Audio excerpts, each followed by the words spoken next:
What's going on, everybody? It's Aurora coming at you with a brand new video, and it looks like we've gotten some more Phantom Nightmare support that I think... Okay, no, I thought they accidentally marked it as Photon Hypernova on the organization, but it looks like tonight we're actually seeing some new Majespecter support for like the first time in, I think, 6 years, something like that, which is pretty funny because everyone's always talking about finally that Kieran can probably come off the list, which I wholeheartedly believe that card is perfectly fine in modern Yu-Gi-Oh, especially because Pendulum is so bad. But they're getting 4 new cards here. I think it's a new main deck monster, 2 new extra deck monsters, and a new quick play spell, which I think is pretty good for the deck. I mean, they actually needed more extra deck support in general, in my opinion. They actually just need to do something other than Kieran, especially with Kieran banned in the TCG. So I'm not going to waste any more time. Let's go ahead and check out what Majespecter got, hoping it can make itself better because, god, that Master Duel solo mode was painful. So it says, strike a whirlwind with Majespecter support. Very bland title there. Is Kieran on his way home? Starting off, we have Majespecter Porcupine, Haranazumi, and apologies if I mispronounce any of this. No Pendulum effect, which I'm pretty sure is typical for most Majespecter cards, if not all of them. It is a Wind Spellcaster Pendulum Scale 2 with level 4, 1500 attack, and 1500 defense. You can only use each effect of this card's name once per turn. Sorry, the first and second monster effects of this card's name once per turn, obviously. The third one is the protection that all of them have. It says, during your main phase, if you control a Majespecter monster quick effect, you can special summon this card from your hand, and on summon, you can target one Majespecter spell in your graveyard and set it. Seems pretty standard there. I mean, you actually get a really nice recovery effect here. They have a lot of ways to put their stuff in the graveyard. I think there's one that Foolish is on summon, correct me if I'm wrong, but they're gonna have a lot of spells in grave because it's like their main gimmick, so being able to reset them for later uses is pretty cool. And then they actually need as much swarming as they can get because, yeah, they're already a Pendulum deck, but Pendulum as a mechanic is just kind of outdated at this point. Like, the best Pendulum deck we've had in recent times is Super Heavy Samurai, and that just happened to Pendulum summon, which was good to get out cards like, what was it, Spell Canceller? Now next up is what I'm excited for, the extra deck ones. This actually made me think it was Draco Slayer support when I saw the artwork on the JP account, but it's actually Majespecter. So this is Majespecter Draco, which is just Majesty Pegasus again. She's a Wind Spellcaster, Exceeds, Scale 5, Rank 4, with 2300 attack and 2000 defense. Her Pendulum effect says you can only use the Pendulum effect of this card's name once per turn. If you have a Majespecter or Draco Slayer card in your other Pendulum zone, you can add one Majespecter card from your deck to your hand, then you can destroy one card in your Pendulum zone. Her monster effect says she requires 2 level 4 monsters, just in general, that's pretty nice. If you can Pendulum summon level 4, you can Pendulum summon her, face up from your extra deck, and you can only use the first monster effect of this card's name up to twice per turn.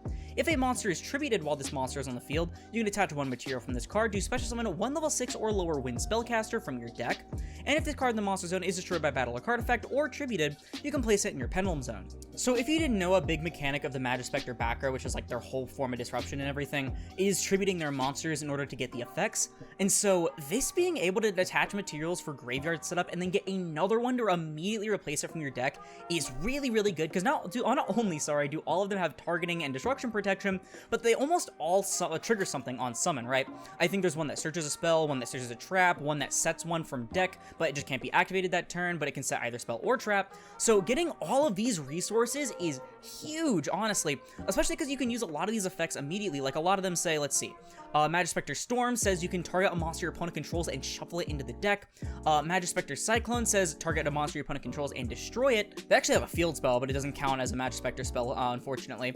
They also have Majespecter Tornado, which is their trap that says tribute a Wind Spellcaster to target a monster opponent controls and banish it. Basically just a bunch of monster removal. And then they even have an Infernity Barrier, or it's actually more of a Solemn Strike, because it says when a monster would be special summoned or a monster effect is activated, you tribute a Wind Spellcaster. So you just get so much advantage off of this. And then, of course, as expected from a lot of the different Pendulum cards from the extra deck, it does go into your Pendulum zone, which it can then use its effect to add a Majespecter card from your deck to your hand.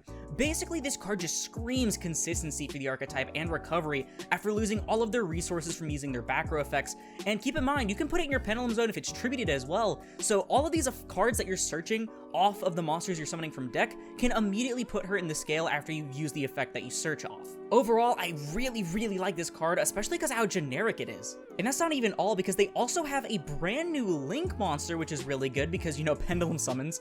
It is Majespecter Orthris New A. It is a Wind Spellcaster Link 2 with 1500 attack with bottom left and bottom right arrows, and it requires 2 Pendulum monsters, including a Majespecter monster, and you can only use its effect once per turn. If it's link summoned, you can activate this effect. You cannot special summon monsters from the extra deck for the rest of this turn, except Majespecter and Draco Slayer monsters. Also add up to 2 face-up Majespecter Pendulum monsters from your extra deck to your hand. Then you can add up to 2 Majespecter Pendulum monsters with different names from each other from your deck to your extra deck face-up. Oh my god, really? That's genuinely absurd. I mean, okay, to be fair, the Majespecter and Draco Slayer lock does make it a lot more fair than it could be, but isn't this literally just 4 free monsters? Because you summon 2 Majespecter monsters, or basically you just dump one to your extra deck somehow, and then you summon like an Abyss Actor, Curtain Raiser, and a Majespecter monster. You immediately add back the 2 from your extra deck, meaning you can summon them to any zone from your hand by Pendulum Summoning, and then you can use the ones that you add to your extra deck and summon them immediately to the link zones that this card has. That's honestly kind of insane, because then you can go into your Majespecter Draco, and this gives you immediate access to Kieran as well. If this were in any other Pendulum deck aside from Majespecter of all of them, I would say this is one of the most broken link monsters for Pendulum of all time, maybe even more so than Electromite, holy shit. And finally, they have a brand new quick play spell to grab off of all the new effects. It says you can only activate 1 per turn, and when you activate this card, you can also tribute a Wind Spellcaster monster. Special summon 1 Majespecter monster from your hand or graveyard, or if you tributed a monster at activation, you can special summon it from your deck instead. Even more consistency / recoverability, but it also triggers the effect of the Majespecter Draco, which is why she's on the card artwork, and so you can get so many different resources from your deck. This deck just suddenly became hyper consistent. Wow. This is genuinely some crazy support. To be fair, I don't think that Majespecter is going to like super blow up after this, but I think this is already shaping up to be one of the better Pendulum decks that you can have now. Oh my god. So let's do a quick recap. So now they have a new monster that can get itself as a free body on board to help go into the brand new rank 4 that also allows you to reset your Majespecter spells in your graveyard, including the new one, but more importantly, all of the old removal ones. You have an absolutely broken rank 4 and link 2 to go into that just makes your consistency and your recoverability just completely ridiculous. You're going to only have to go through a handful of resources in order to make a nice board. You can get so many of your back row on board for your disruptions going first. And because a lot of the quick play spells, if not all of them that tribute, are actually removal except for the new one, you can actually go second pretty well with this also. And this just also gets to immediately like loop itself over and over, because you can just Pendulum Summon the Majespecter Draco back for a free body that can consistently go into your Pendulum scale. And then finally, for even more consistency and recursion, the new quick play spell is there to just make it easy to access any of the Majespecters you want if your Link monster or your Xyz can't already do it. Remember, other than Kieran, they also have Majesty Pegasus. Technically, that's not treated as no, it is treated as a Majespecter card, so you can grab any field spell, including their field spell that also tributes for its effect to summon another Majespecter from your deck. And then you have, let's see, QB that adds a trap card from your hand, or from your deck to your hand. Ogama, which is the Toad, it sets a Majespecter spell or trap from your deck. Yada adds any spell card. Bunbuku adds a monster. Nekomata adds any card from your deck to your hand during the end phase of the turn. All of these being Majespecter cards, of course. And then you have some really nice disruptions with your Counter Trap, your Majespecter Tornado, Majespecter Gust gives you more bodies on board, and then you have all of the different spell removals. Y'all, I can easily see this being a really good strategy, honestly, especially if Kieran does come back, because then they get even more disruption. Not to mention, all the protection is going to just make it super hard for your opponent to out any of these reliably, but I don't know, that's just my opinion. Let me know yours in the comments below, because that's going to do it for the video. If you liked it, please sure to leave a like, as I'll split this video and the channel into two recommended. And if you like this content and you want to like it, like the rest of my review series, then perhaps consider subscribing, because we're going to 5,000 subscribers by the end of 2023. Not to mention, it supports the channel more than anything else, and it's absolutely free.